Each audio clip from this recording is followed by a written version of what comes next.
Hey. Welcome back to Individual Perspective Podcast. I'm your host, Daris D, McKinney. Okay. Gotta get it out of the system. Gotta get into it. Okay. How you guys doing? Look. I tell you, work, doing better, and being aggressive, and accomplishing goal. It's a day-to-day fight, y'all. Every minute, every day, it's aggressive. Okay, I'm not gonna lie to you. It's aggressive. You're like, look. And the more you find out about life and you just get up close and personal and more, I think most people's life is establishing what they already know. You know, I think people kind of go through things and they experience different things in life, or they day-to-day interaction with life is to almost validate what they already know. You know, I'm telling you, it is. We think, because our culture is so shallow and vapid, it's shameless. We think that there's no way that what we know to be true is true. So we kind of fool ourselves. We kind of doubt ourselves. We kind of redecide, and we analyze things of already knowing. And that's what makes people not really be aggressive and accomplish a lot of stuff, because they're reevaluating things that they already know instead of just action. Be action on it. Be effective on it. Be interaction with it. Just actually do. And when you're in your head so much and you're reevaluating if what you know is what it is, because you don't want to be wrong. You know, you don't want to be wrong. You don't want to kind of do what you gotta do or interact how you need to interact. But it's like, it is, y'all. It is. Most of the people that are very successful in life, is a lot of their life, they were selfish. They were very bullheaded and determined for whatever they wanted and what need to happen for the outcome. They didn't get so internal with, if I'm like this, if I ask of this, if I do this, if I demand this, if I want this, if this is all that matters, how would that perceive other people? How would my loved ones perceive? How would my family perceive me? How would my friends perceive me? How would my coworkers perceive me? How would my partners receive me? How would my spouse or my relationship endure when I'm that aggressive and bullheaded and single-minded? And the people, most people, I'll say 80% of people. I was watching I got to do a lot of short clips so I can keep a lot of this stuff into context. I was watching a podcast where the guy was talking about, I'm not talking about all black women. I'm talking about every single black woman. I'm talking about a lot of black women, the majority and stuff. I mean, it's like, and I say that because people know what the conversation that is out there right now, but I gotta explain this to everybody, and I need you guys to understand this in your lives and just the way it is and how you communicate. It is almost ignorant and low IQ to talk about the minute thing that might happen. The thing that might happen, but it's not the majority. It's the thing that might happen, but it's an anomaly. the thing that might happen, but it's so small of the times that it may happen. That's stupid to have a conversation about anomalies. What's an anomaly? An anomaly is the fewest it may happen. The fewest times it may happen out of all time that it happens. If 100% of the time, if 10, 20% of the time it happens, it's an anomaly. It's irrelevant. It is not part of the discussion. It should never be something that you isolate a conversation on an anomaly. Those are a bunch of people patting on themselves on the back, but they're very few. It's like the communication that you give, the thing that you tell people is very few. It's very few. I don't care what your opinion is if it's an anomaly. When no one cares about it, like I don't care. Like this is the point. Like what Andrew Tate goes through his life is an anomaly. He's a very rare man. He's a man that's not normal. And he's nothing different than Julius Caesar. He's nothing different than Alexander the Great.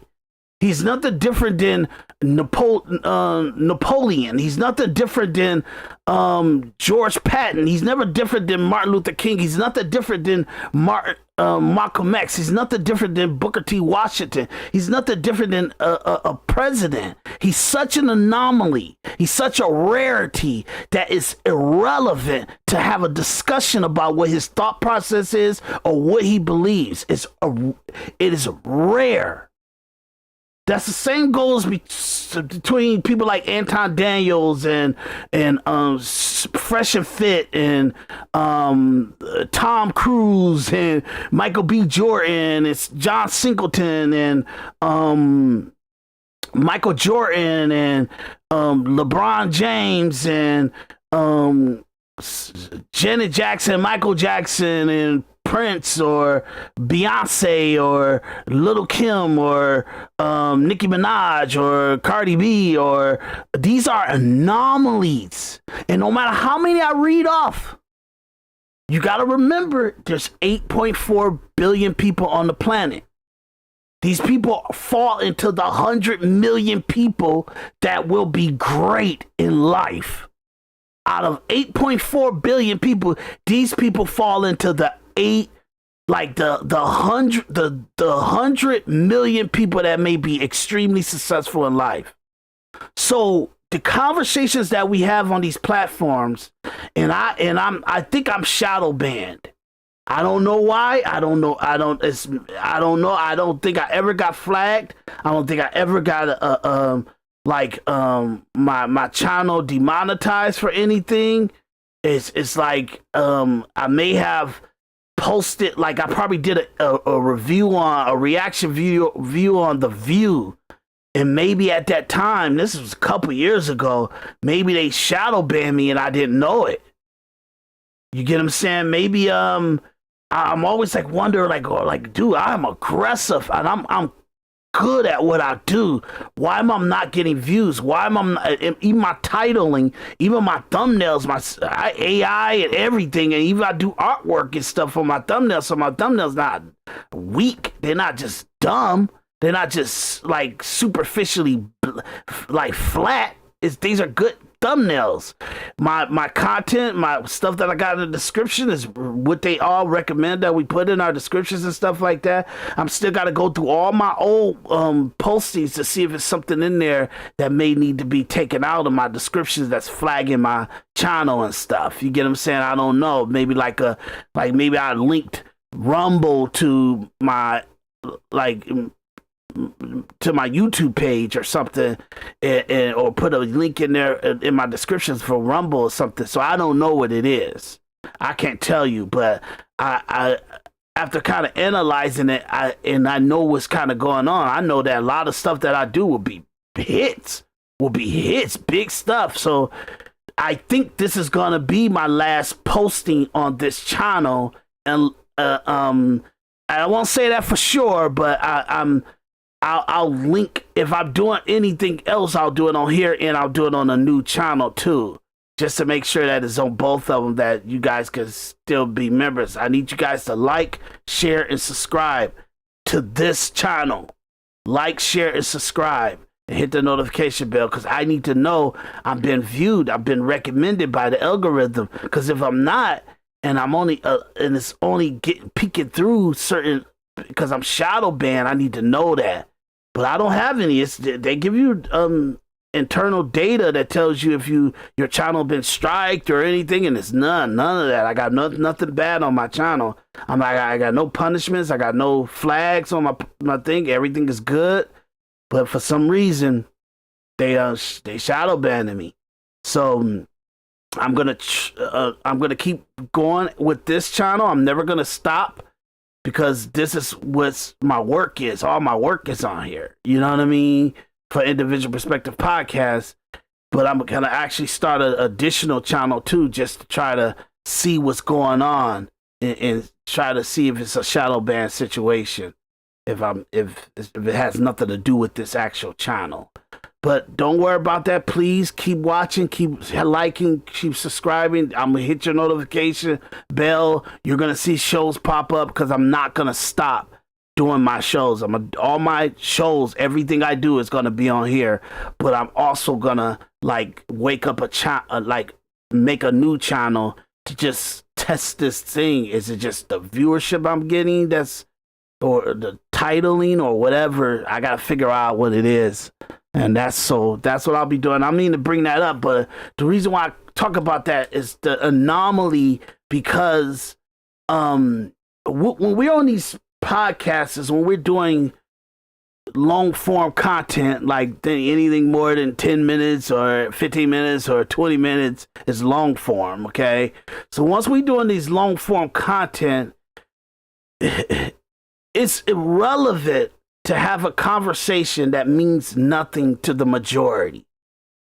Why? Because we're trying to have a conversation we all can have. Okay? My internal goals and your internal goals, we can't really understand or even command our own lives and our own discussions and the things that we really want to talk about until we try to make each other understand, like, we got to have our own mind. We got to have our own individual perspective. And what your own individual perspective is, not your own opinion, not your own belief system. It's a perspective that's vetted, that you don't lie to yourself. You don't let things come into your cerebral cortex and you believe it if you haven't vetted, if you haven't proven it to be true and sensible. An individual, sane and functioning, accurate being of yourself, you can have better results in decisions you make and outcomes that you have. You can't if you're full of shit. Everybody's walking around, they're subjects of their parents, they're subjects of their family, they're subjects of their culture, they're subjects of their community, they're subjects of their society, and they really not them. They really can't talk from their heart. Because some people believe something strongly, but it's not accurate. It's not smart, it's not intelligent, it's not well vetted. It's just something that they believe in because it's been repetitiously said and put into context. And then they see, like, oh my God, President Obama said this. So if he says that, he's an intellectual guy. He maybe have an angle on it that I don't have. So who am I to say that it's not true? So they parrot what Barack Obama says, President Obama says. They parrot what their celebrity says. They parrot what their news anchors say. They parrot what their favorite podcasters say. They parrot what their favorite hip hopper or their movie stars or just people in a community and the intelligence, successful people in the community. I'm not successful like him. I'm not like that. I'm not smart as I haven't went to college like that. Why would I question how they articulate this situation and what they think about this situation? And I want that to be true, so I'm going to parrot it because who am I to question this person? That's not an individual. You're not an individual. You don't have an individuality. You don't have an individual perspective. You don't have true individual. When you vet yourself, when you vet everybody, your mama, your daddy, your siblings, your family, your community, your culture, your society, I don't care how much people are rich or poor, when you vet the information, the narratives that's out there that's been communicated to you, when you vet it to see sensibility and accuracy and validity to it, then you're able to emote it, communicate it, advocate it. If you haven't vetted, you don't have the right to communicate it. And that's what individual perspective shows you. So it's the reason why I wanted to do this Joe Kent and Tucker Carlson interview. The first part of the interview, I kind of went through things a little bit more caretaking in some of the things that maybe you didn't know that I needed to show you guys in order to communicate my point, okay? So I kind of went to go grab some clips, grab some things that I felt like it would be very important for you guys to know about the context of what they're talking about.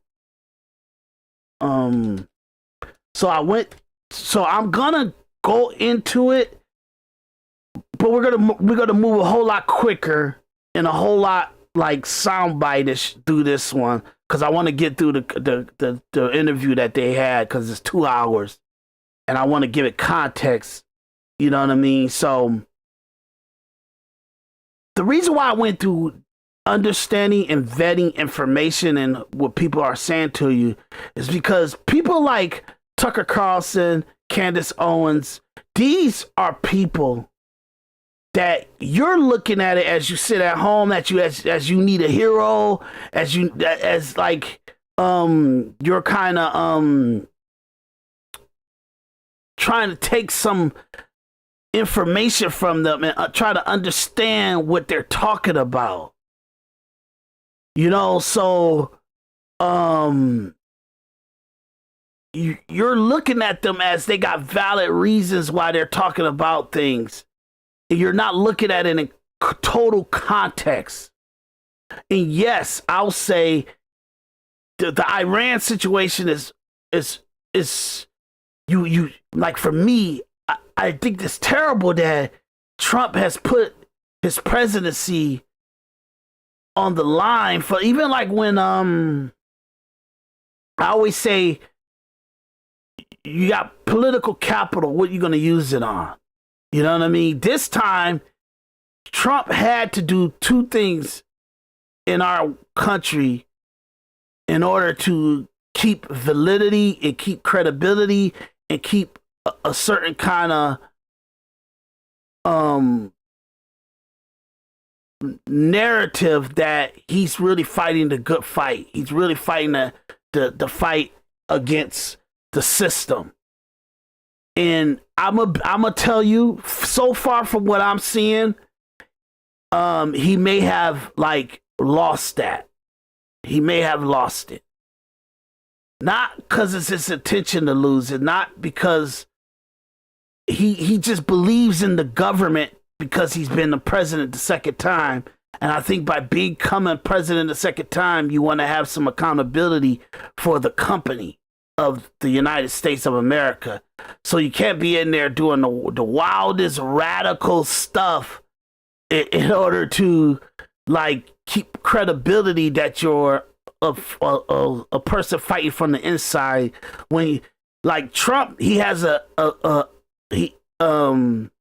error in him that makes him, like Melania would say something, her being maybe something about her may be extremely liberal, and it may not be good for policy. It may not be good for his way of looking at things, or even just the way that he campaigned, or the MAGA belief system. It may not be good for that. He may have such a break and such a harshness with his daughter Ivanka because things he had to be like, stuff he had to do, fights he had to fight when he was in the first term and when he was fighting for his life from getting put in prison and getting murdered and all that other stuff. You get what I'm saying? He has an eternal fight that he has in his social life, in his personal life, that sometimes what he has to do for the country is so brutal. It's so brutal. He gotta take kids and their mother and throw them out the country because they're illegal. He has to do that. Otherwise, you don't got a border. And it's all a facade and it's all fake. You can't have tens of millions of people that is not supposed to be here building a life, building a foundation, building a way, building time where you have to debate the savagery of taking somebody out the country that's been here so long. That's in you can't you it is black and white.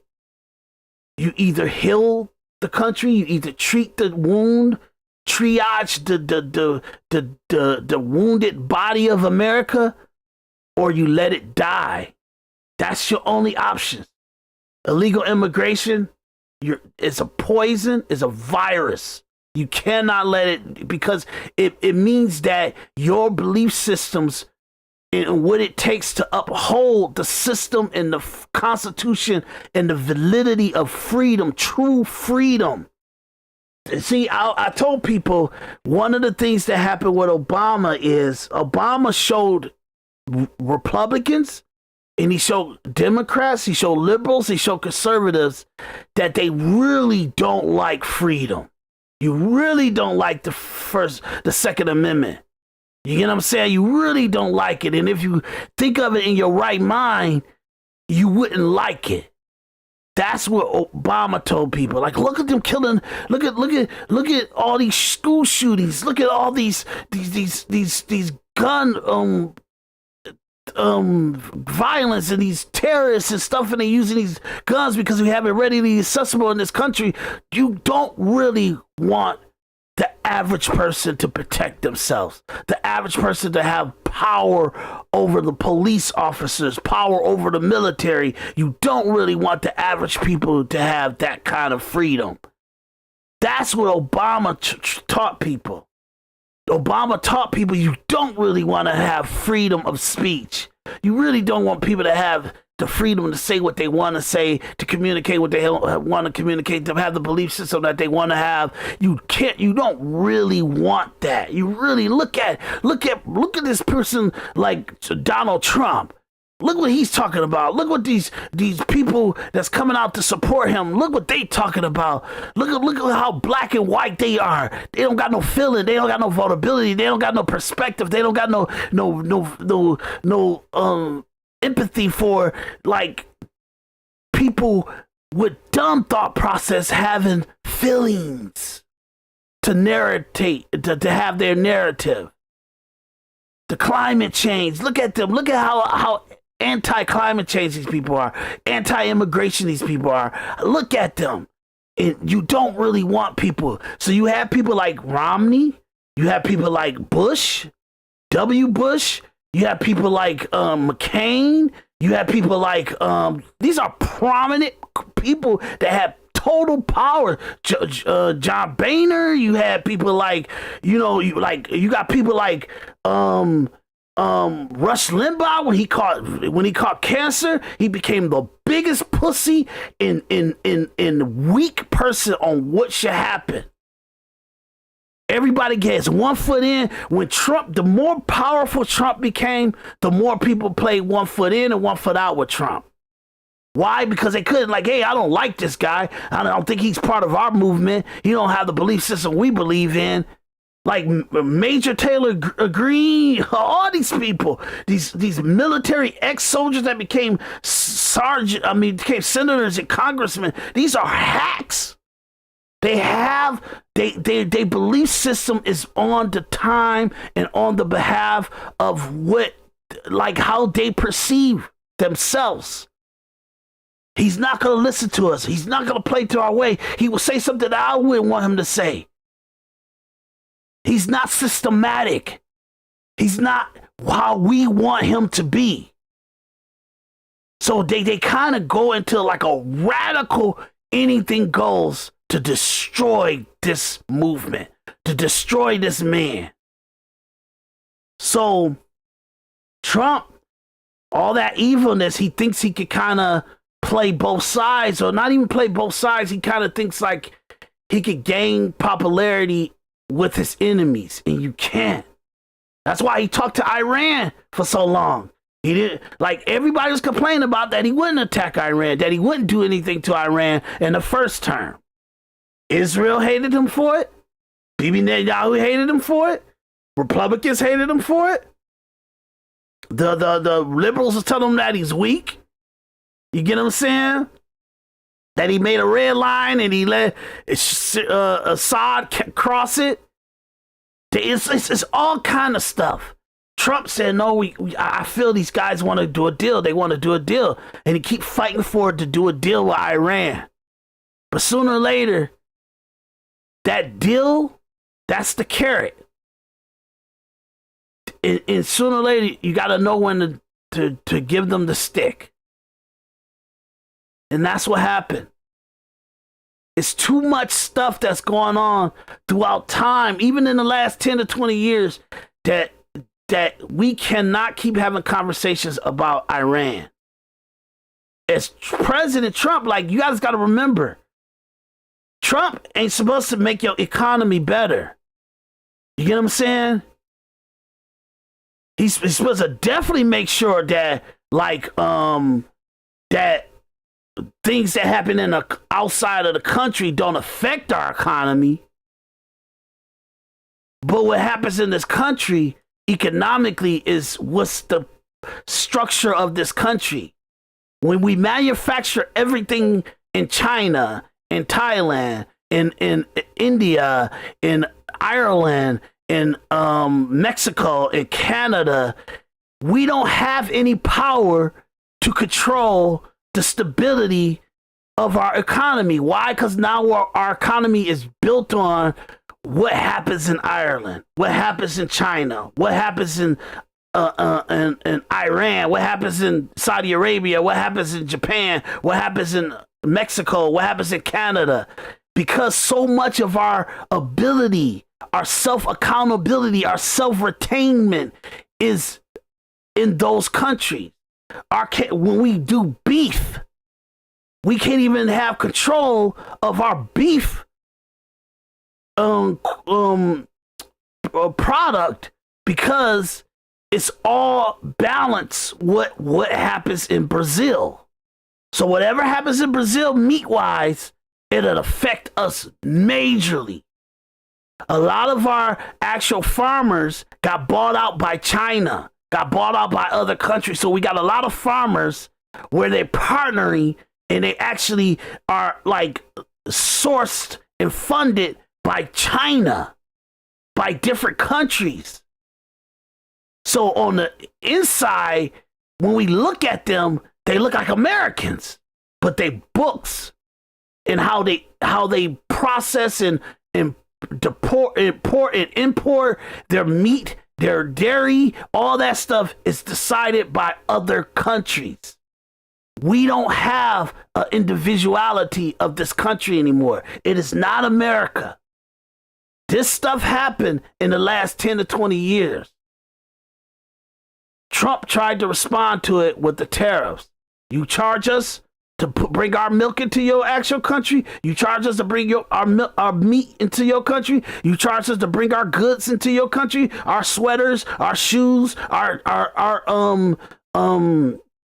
clothing. You charge us to be able to sell it to your actual citizens.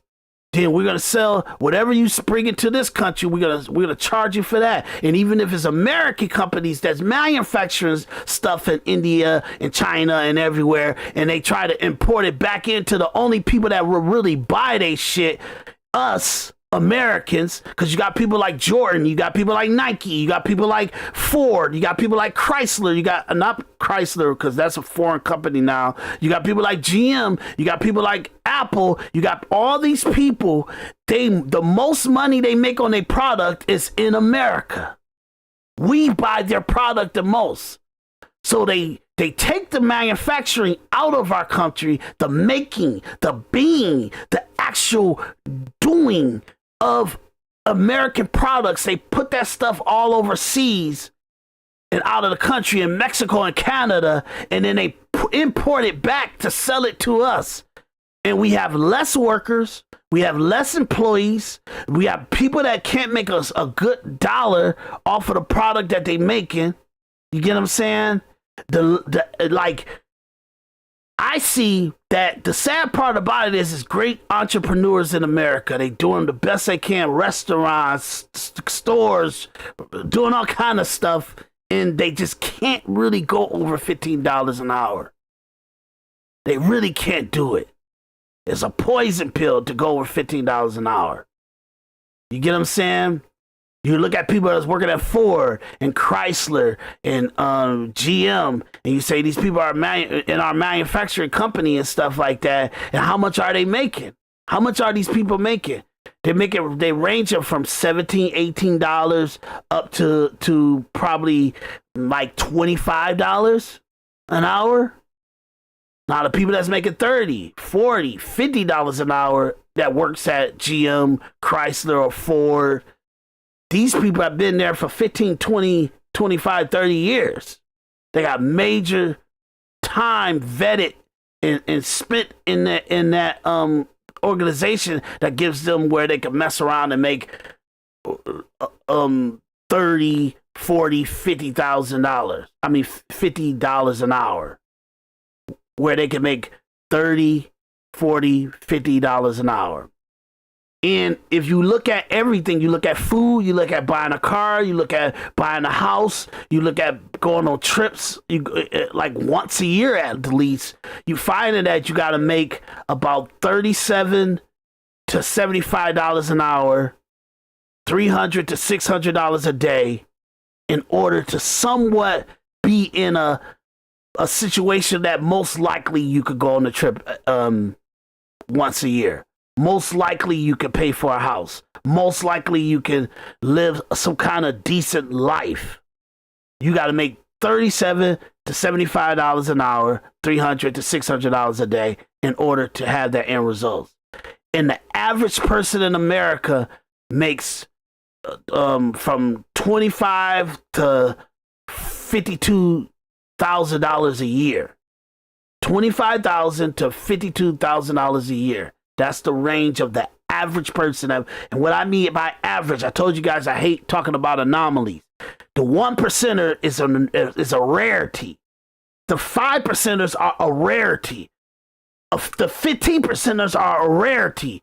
And they range from $100,000 up to millions and billions of dollars a year, or they financial portfolio is.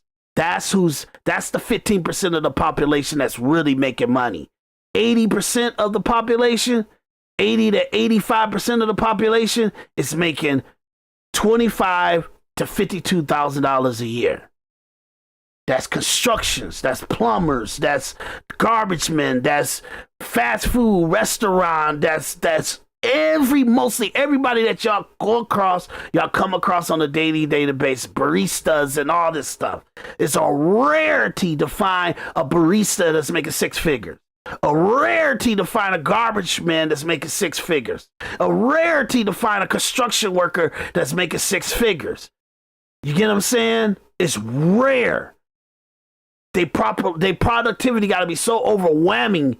And that's still that construction company got to be rare out of all construction companies, out of all plumbing companies, out of all maintenance companies. I say this because once you understand how much of whores you are as American citizens, you are a whore. You would destroy yourself for momentary value.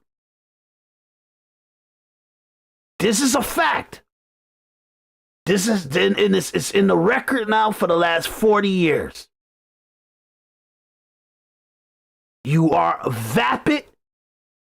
You are self-destructive, and you don't matter to what you're supposed to matter for, what your value's supposed to be.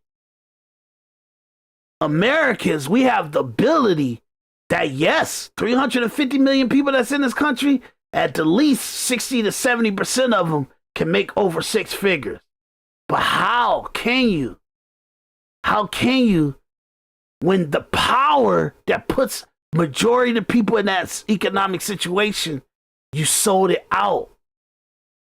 You sold it out. So now things, the evolutional jobs that Americans supposed to be doing, you know, customer service and technical assistance and construction and manufacturing and different things that is part of our society and it can't be taken over by AI. We have outsourced it to India, to Mexicans and Mexico, Southern America hemisphere, illegal immigrants and foreigners coming over with work visas and stuff like that. We have outsourced the only way to get true American citizens in an economic situation. And I know this sounds wild and radical, and I'm not racist. I'm just telling you how it is. I'm not saying change it. Only the strong survive. I think India deserves the power they have in America. I think they deserve to kind of come in here, take our tech jobs, take our customer service jobs, takes our businesses and entrepreneurship and franchisement stuff, and then put themselves in a situation where they're buying all the new $400,000 house, $500,000 house, $800,000 house. They ain't buying that crappy stuff in the hood. They ain't buying no $150,000 house. The average Indian, the average foreigner are buying $400,000 houses, $500,000 houses, $800,000 houses. Don't take my opinion. Get in your car, take a drive. You will see it. So I say this because when you start to evaluate how do we look at this Iran situation, I say this situation is a broad spectrum, really, like, to understand it, to agree with it, to have a total isolated understanding with it. You got to be a boss. You got to be a driver. You got to be a doer. You have to be more than what the average person is. We take information. We don't got time to kind of come home and I got to read all the newspaper, read all the articles, go online and look at a bunch of 10 different people's opinion on something. And then I have to form a hypothesis and process of elimination and analyzation of the data that I just ingested. What's the most common denominator? And that's the truth. Most people ain't go do that. They're going to listen to their favorite news channel, their favorite personality, and then they're gonna, whatever that person said it is, that's what it is. And that's how they advocate with their family, their friends, and the population, how they vote, and what they do, and what their opinions are, and what decisions that they feel that should be made, and what they are right to watch happen. You get what I'm saying? Stuff happens in our government that is, it's crazy that we watch it. It's crazy that we just observe it, and we're not like trying to fight against it, that we allowing each other to like debate it. You know what I mean? I hope I wasn't breaking out too much when I was talking and stuff, because I was a little bit away from the mic, and sometimes I need to be on the mic and stuff, but sometimes I'm so verbose about, and I told myself I was going to talk in a more low tone, kind of more ease situation, but I'm so affected by this because I'm living in a time where I got to put up or shut up.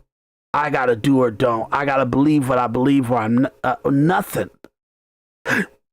I gotta say, is Daris, is that your opinion? Is that a true vetting opinion? Is it right? Are you accurate? If somebody was to vet your stuff 10 to 20 years from now, will it be true? And I lived that world. I lived that life. You get what I'm saying? So I just wanted to kind of give you guys a context of how our mindset need to be when we're watching these podcasters and social influencers, news anchors, celebrities, and politicians. And you gotta take yourself out the equation to allow yourself to ingest the information, process it in a 5th to 9th grade education. That's all it takes for you to really know what the truth is. To really run a company, all you need is a 9th grade education. But we take ourselves out of that because we don't believe the knowledge that we sensibly, common sensely, and basically know gives us all the information we need to know how to rule on a decision, how to rule on a situation, how to rule on a specific topic. So our Ivy Leagues, our political science majors, and our journalists and the high societies, the elites, have told us who carries the truth. And what we find out in the last 50 to 70 years is that we've been lied to over and over and over in the most cool, soundbite-ish, trendy, cool, hip ways we've been lied to. Oh, I don't talk as cool as he does, but he's a liar. You get what I'm saying? I don't look as cool as they do, but they're liars. Do you have that understanding? Do you have the ability to allow yourself to not be lied to, that you understand how to make sure that you're not lied to? And I think that's just such a relevancy to the average person. 80% of the population don't care if they lied to.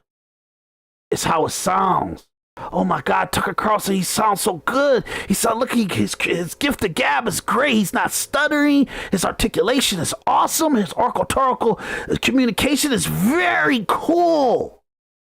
It's really in command. Is he a liar or not? Is he telling the truth? Is he biased? Is it subjective narrative? We wouldn't even do that to a Tucker Carlson. We wouldn't even do that to a Candace Owens. I'm telling you, these are the people that are carrying the narrative. How do Steve Bannon viewers listen to Steve Bannon, watch Steve Bannon, give him credibility when you now know from the Epstein files he left when he got fired from Trump in the first administration? He went immediately to Epstein and tried to plot a way for Epstein to get himself entangled in saying stuff or putting stuff on. Like, Epstein never said anything like Trump did anything or Trump had any kind of involvement with whatever he was doing. It was a writer and Steve Bannon. They came together to try to rehabilitate Epstein's image, and they told him, "Hey man, you gotta write some emails to your assistant. You gotta say certain things and write emails to yourself and emails to other people to say some stuff about Trump." So only thing that you really have hardcore evidence of Trump like somebody saying something to Trump is after his presidency. After when people tried to devalue him and eliminate his credibility, eliminate his, like, to try to dirty him up. It's all subjective. It's all can't be proven. It's all narrative. They say, well, hey, if this girl says something, you got criminal ass lawyers that hate Trump, hate his personality, hate his movement. Go to girls and girls that say, hey, put that on the record in an FBI filing So they go fill out a FBI document and it's supposed to validate it. No. You have to prove what the allegation is. Both people are victims. The victim that said they're a victim and the victim that's being accused of this person saying that they did something to them. Those are two victims in the eye of the law, in the eye of our judicial system, in the eye of our prosecutors, in the eye of our laws and our statutes. Those both people are victims. Why? Because an accused is being accused of something that is probably they never did. If they did it, the evidence was track it. The evidence was show that it's true. If they didn't, then it won't. And how do a person rehabilitate themselves once something is out there that has legs to it and has been perceived as the truth? And how will we know it's the truth? It's too much. It's too long ago to find out if it's true. Well, then it's not true. Like, how do you give credibility to Steve Bannon when you know that he went into Epstein after getting fired from Trump in the first administration and he went to go create dirt on Trump? It's not my opinion. Go look at the Epstein files. This is my opinion. I'll say this. Everything I say is my opinion, is alleged until you guys read the Epstein files and we put it on record. But this is true to be, but this is how I feel about it. And you don't have to take my word as gospel. I don't want you to. I want you to go read the Epstein file documents, go look up the information about Epstein and a journalist, last name was Wolf. Go look this stuff up to vet me. Don't believe me. My disclaimer in the beginning of the show tells you, hey, this is my opinion. This is my entertainment podcast and everything like that. You guys got to track down what you feel that's the belief system, what's the true beliefs is. Okay? I wanted to take this time to articulate myself a little bit better than I probably did previously about how to listen to even the scholars and the people you think that are better than you, smarter than you, talk better, communicate better than you, they have higher society and higher financial aptitude than you. You have to challenge them too. You can't just go off and just and say, oh man, this person wouldn't lie. They wouldn't go on the news. They wouldn't cut on their camera. They wouldn't look straight into the camera and lie. Yes, they would. Yes, they would.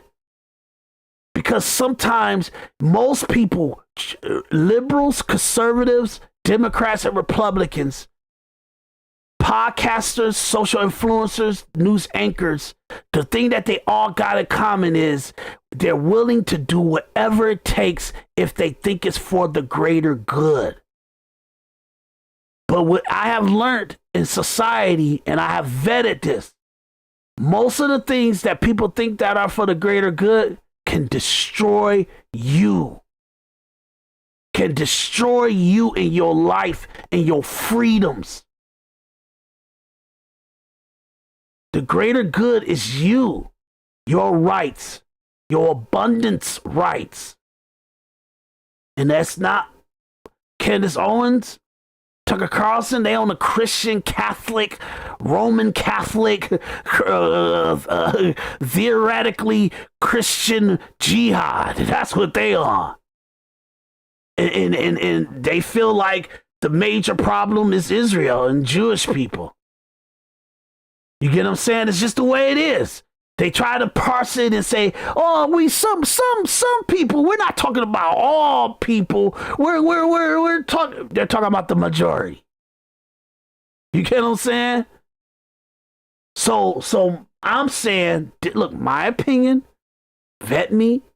Go do your work. Just like I'm doing my work, I'm listening to all their stuff. That's why I said, in order for me to prove my point with these people, I got to go through all of Tucker Carlson's communication, all of the things he's saying, all the stuff that Candace Owens is saying. Because once you knock them down, once you show how invalid and subjective they are, or they might be true, Do my research, do my vetting, they might be true. You'll destroy the narrative of all the other people. Even the person, they all get it from Alex Jones. All of them are childs of Alex Jones. All of them are babies of Alex Jones.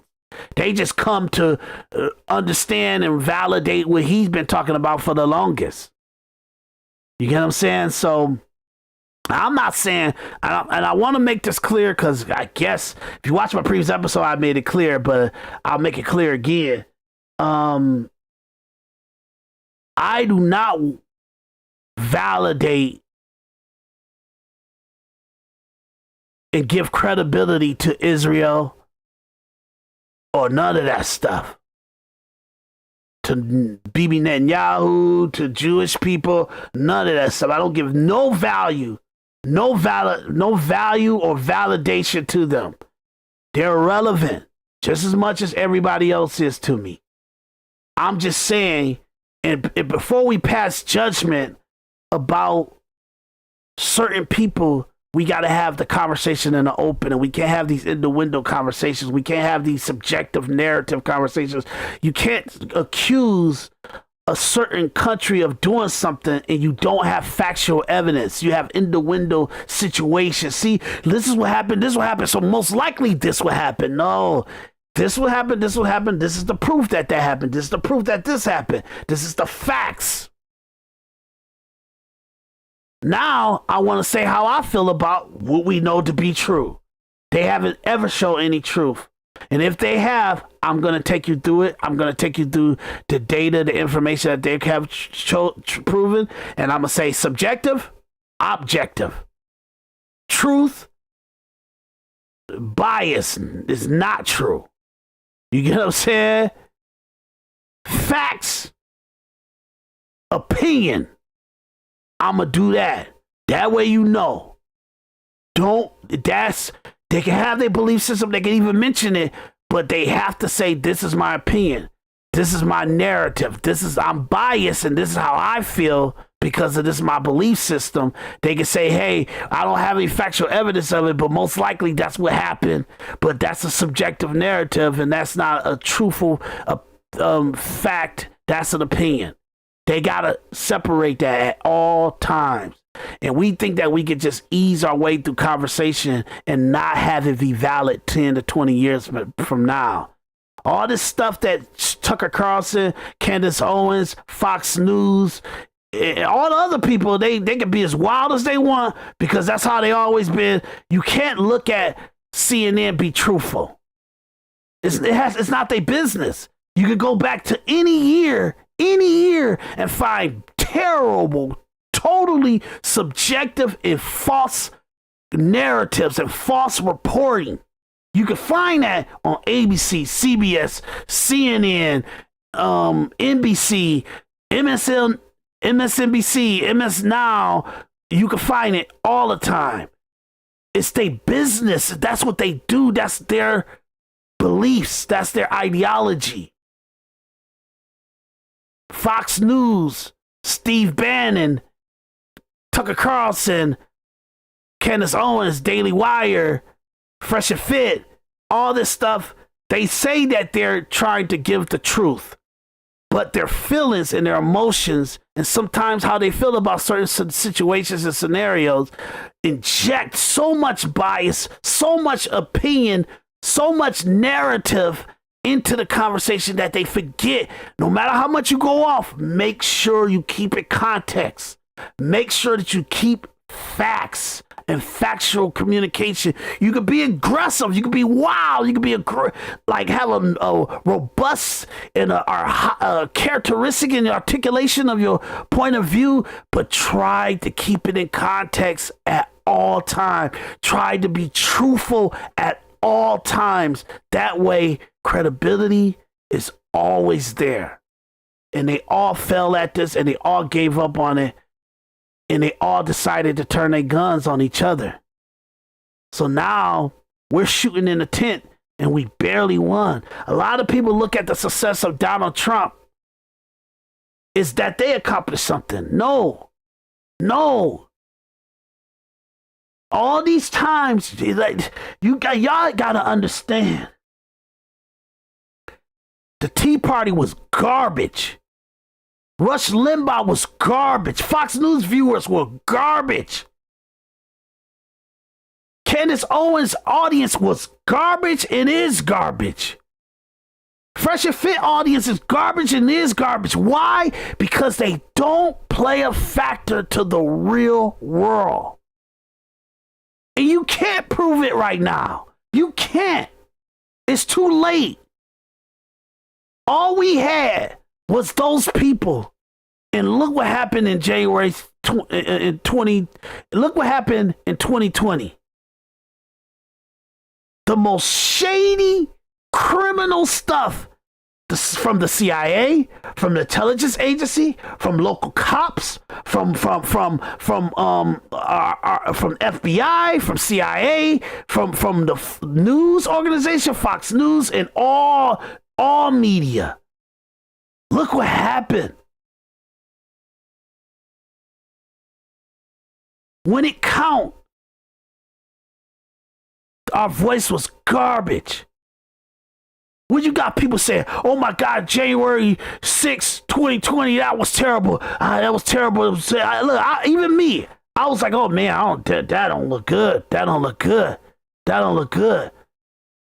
It was the first time we seen some kind of protest or something that happened that was in the right place. Now, yes, we found out that there's a lot of FBI agents were entrenched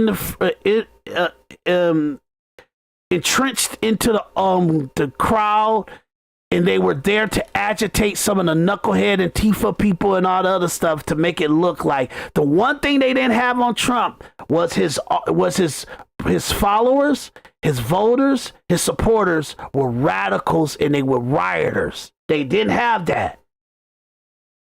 That's how powerful. That's why I always tell people, Democrats and liberals and the most shameless and vile people in our country are the only governing system we have. Republicans, they would destroy each other before they get a win. They would destroy. That's their culture. That's how they move. That's who they are.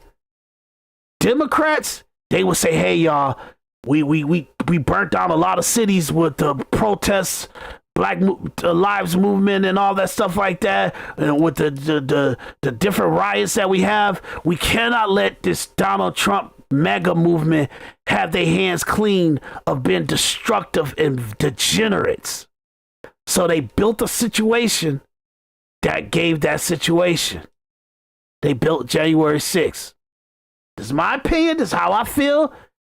You can't tell me that 250. Look, you have to understand the FBI is releasing documents to show you it was 250 informants and FBI agents on inside the crowd with on January 6th in the mega crowd wearing mega gear and all this other stuff, y'all.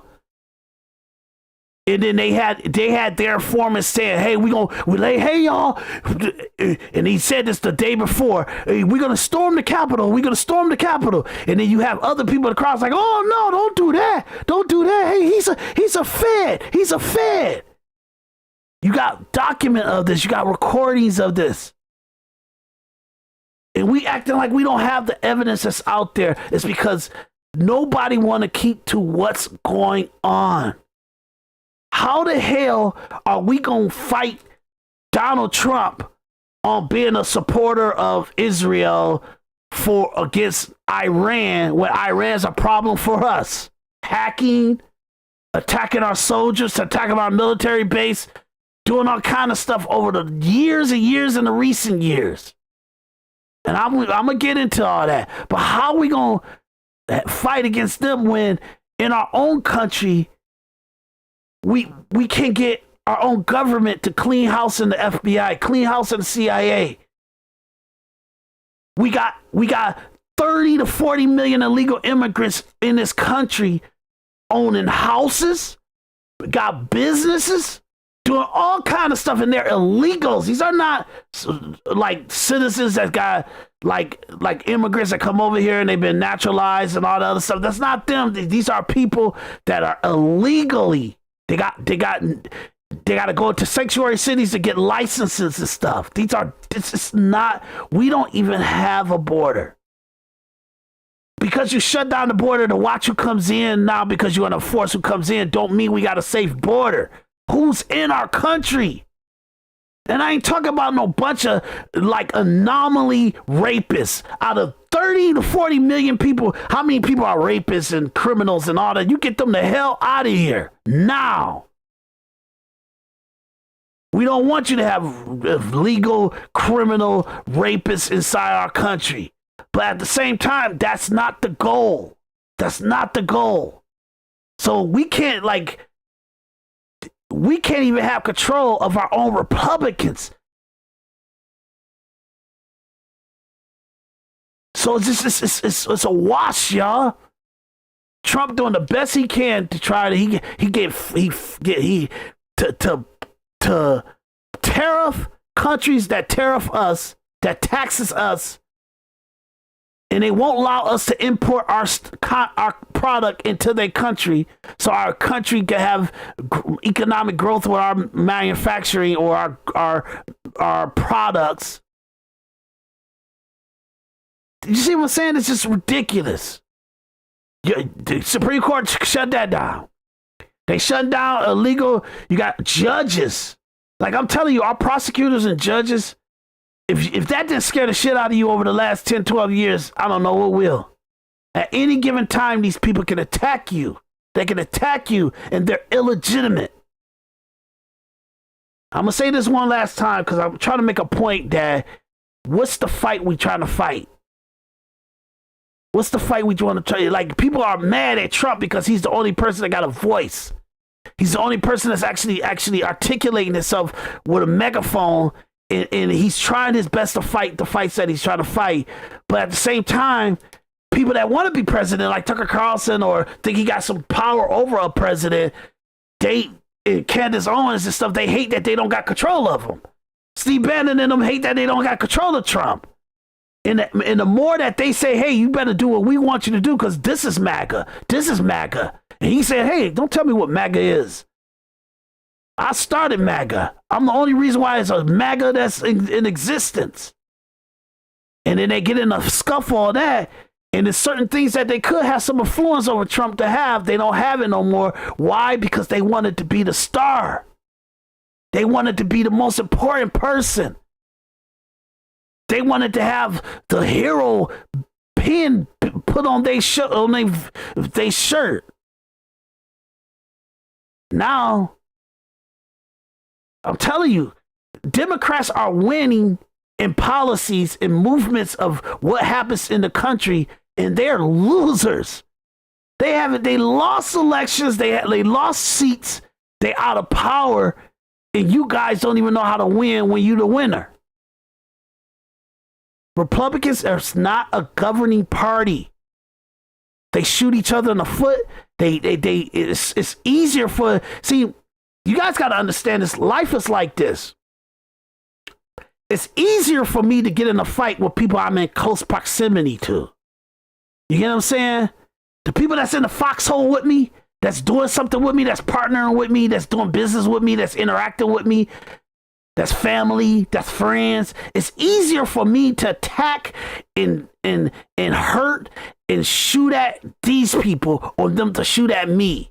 We're in close proximity. We're in easy accessibility to use the function of a Homo sapien. I can use that function against you, in you, because that's the close proximity that I have. It's hard to people that ain't messing with you, that ain't nowhere near you, that ain't trying to like mess around with you, that's not giving no validation to you, that don't even look at you as a human being. Democrats don't look at Republicans, look at people that don't vote for them. They don't look at you as a human being. They look at you as somebody they got to trick. They got to pander to trick you to do something that you know consciously don't do that. You got a person like Nick Fortes, the most racist, degenerate, like uncredible person in the country saying, hey, vote for Democrats now. That's easy. That's easy. If Trump did one thing in the last 12 years, he was to put himself out there to somehow show that there's no freedom of speech and make Elon Musk put up $45 billion to buy Twitter to give open freedom of speech to the whole country. If he did just that alone, that's more than what Candace Owens did. That's more than Tucker Carlson. That's more than Steve Bannon. That's more than all the Republicans, all the podcasters, all the social influencers, every profession fit, Andrew Tate's, all these people that just don't know they just don't know what the truth is, but this is what they feel it is from their perspective, from their ideology, from the ideological point of view, from their subjective narrative. This is how they feel. If that alone, he did better than them. And they all should thank him. Because they were deplatformed. They had no narrative. They had no narrative. It was ghosts. Rumble, those people started that platform in hopes that Trump would come there. In hopes to have an alternative narrative for Trump. And he started from y'all. Y'all just the beneficiary of somebody trying to put their money on the line to have a different platform from YouTube. This is what this is, y'all. Look, I know I'm saying some wild stuff. I'm gonna stop this, and we're gonna continue on the next episode. In the next episode, where I get back into the conversation. I just didn't want to. Freedom is not free. You get what I'm saying?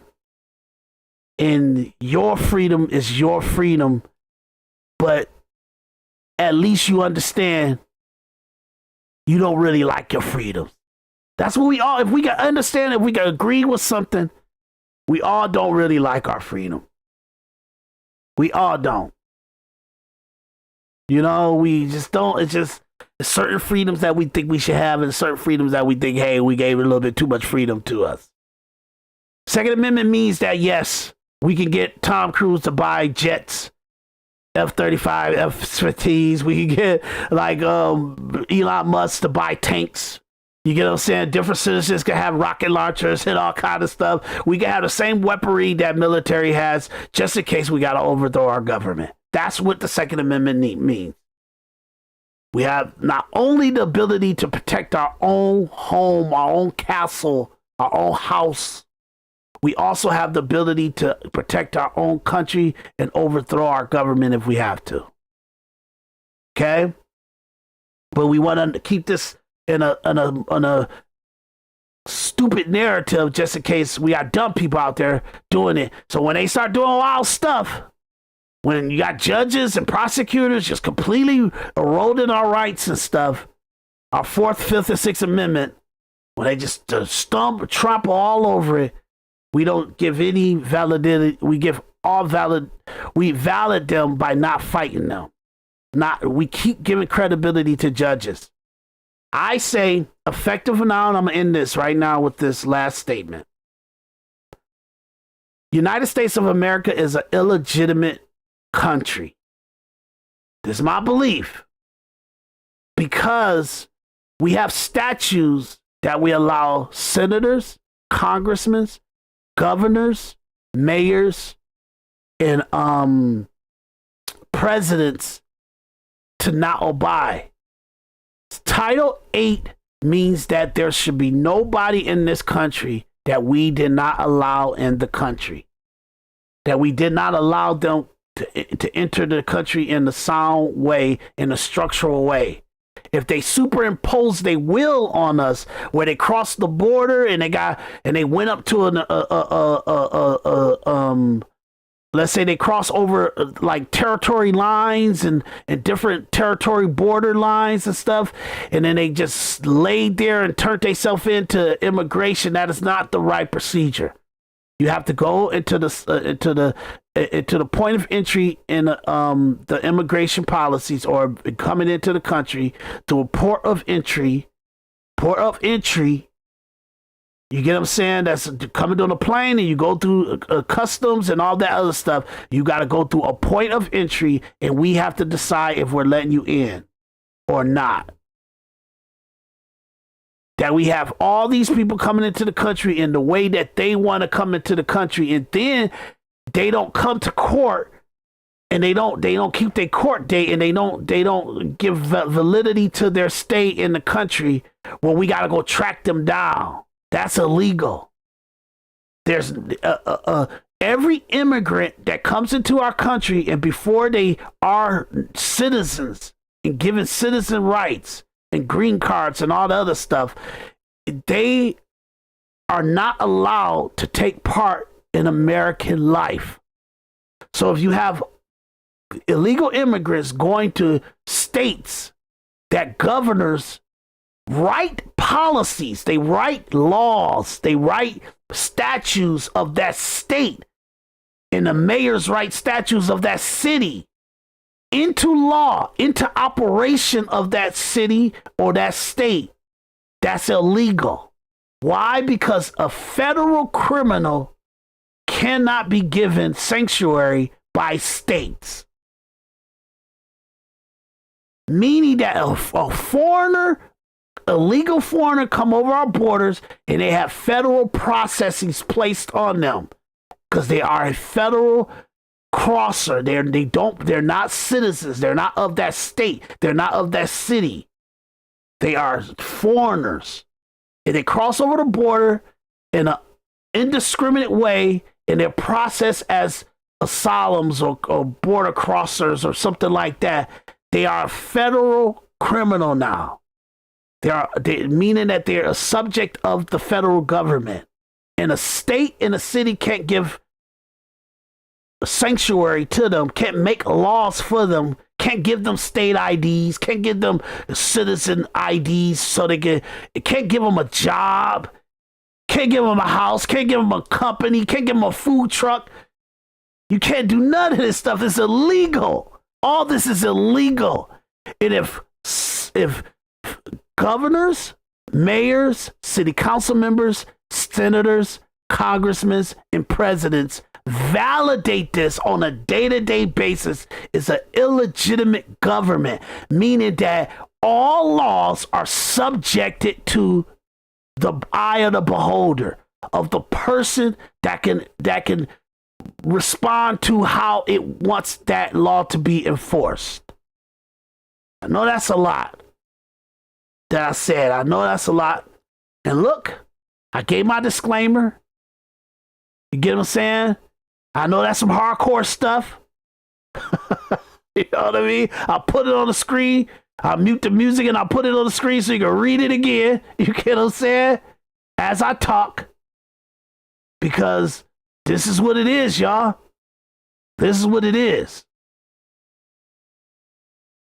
So I'm going to put it on the screen so we can keep in context to what I'm talking about. This is my disclaimer. Okay? I'm sure you've seen it in the beginning of the episode. Thought I turned the music off, so let me do that.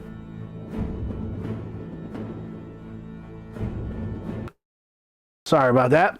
Turn off the music. I'm still here, y'all. I'm still here. I'm just letting you see my disclaimer. This is my opinions. This is what I believe. You get what I'm saying? You don't have to believe it. You can vet your own self. This is how I feel. I feel like I'll tell you guys over and over again, we got to keep context. We cannot keep not having context to what we're saying. Okay? This is my disclaimer. Okay? That's my disclaimer. And I just read, you see it on the screen. You can go back and rewind and watch it. This is my true belief system. Okay? That's how I feel about all this. You get what I'm saying? Oh, what happened to my poster? What happened to my poster? Sold my poster. That's interesting. But anyway, this is Individual Perspective Podcast. I'm gonna get back on to the Joe Kent and Tucker Carlson's interview, but I'm doing it in 3 parts, so the last part we'll kind of get back on to the actual interview, and I'll walk you guys through the evidence and stuff like that. So look, my name is Daris D. McKinney. Hit that like, share, subscribe, hit the notification bell. Like I told you guys, I think I'm dealing with a shadow banning issue. I don't know. I'm gonna check and see. I'll work it out. There's no way that I should have only one viewer. You get what I'm saying? But I'll check this out, and don't worry about it. I'm gonna keep coming back on. Please like, subscribe, and share, and hit that notification bell, and I'll see you guys on the next episode. Okay? But look, our country, they can't make us hold to laws that they don't even believe in. You know what I'm saying? They don't even believe in the laws that they making us hold to. It's a trick. Okay? So I'll see you guys on the next one.